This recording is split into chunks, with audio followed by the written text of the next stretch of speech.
I'd like to point out that most of what she said was speculative, and she didn't provide any specific or statistical evidence.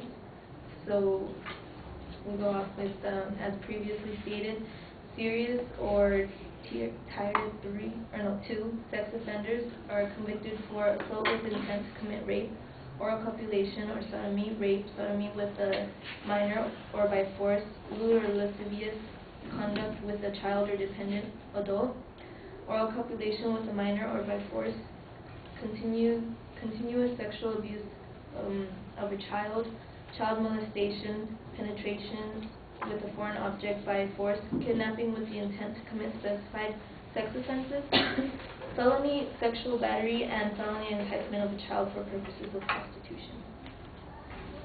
On the other hand, high-risk sex offenders are put under the category by committing multiple violent crimes where at least one was a violent sex crime.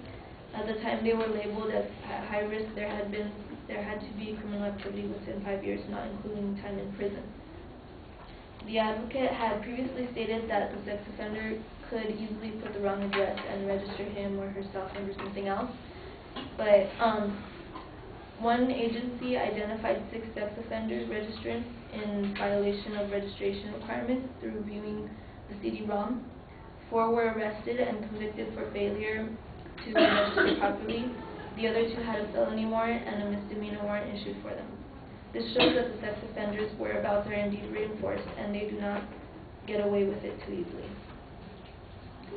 The advocate had also mentioned that Megan's Law isn't working because children are still being murdered and raped, but authorities cannot force the public to search for sex offenders in the area. The main goal is to give accessible information to the public about sex offenders nearby, and that is exactly what it does at no cost other than going on the internet and looking it up on the government website. This is not going to stop the sex offenders from recommitting a crime. That's like saying we shouldn't have police anymore because there are still crimes going on. Therefore, Megan's Law does in fact do its job.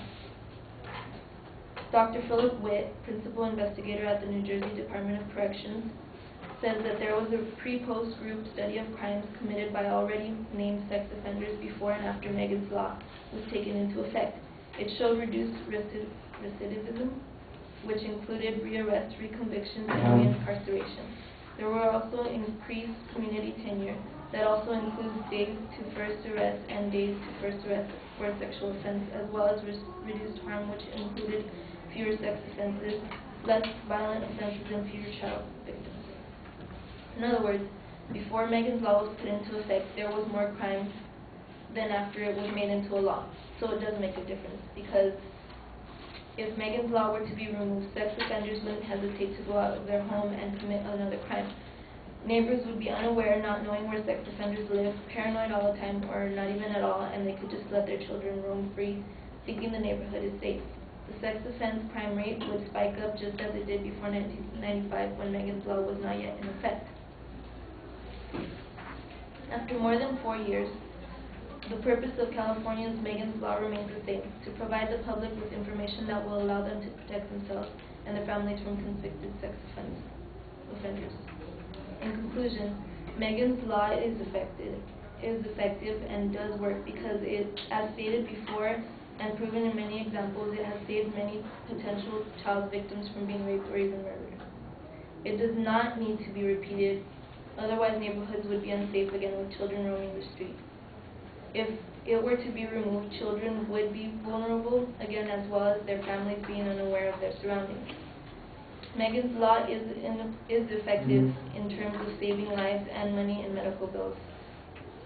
And Megan's Law would be more costly if it were to be repealed because of the deaths and rehabilitation bills, as well as real estate laws.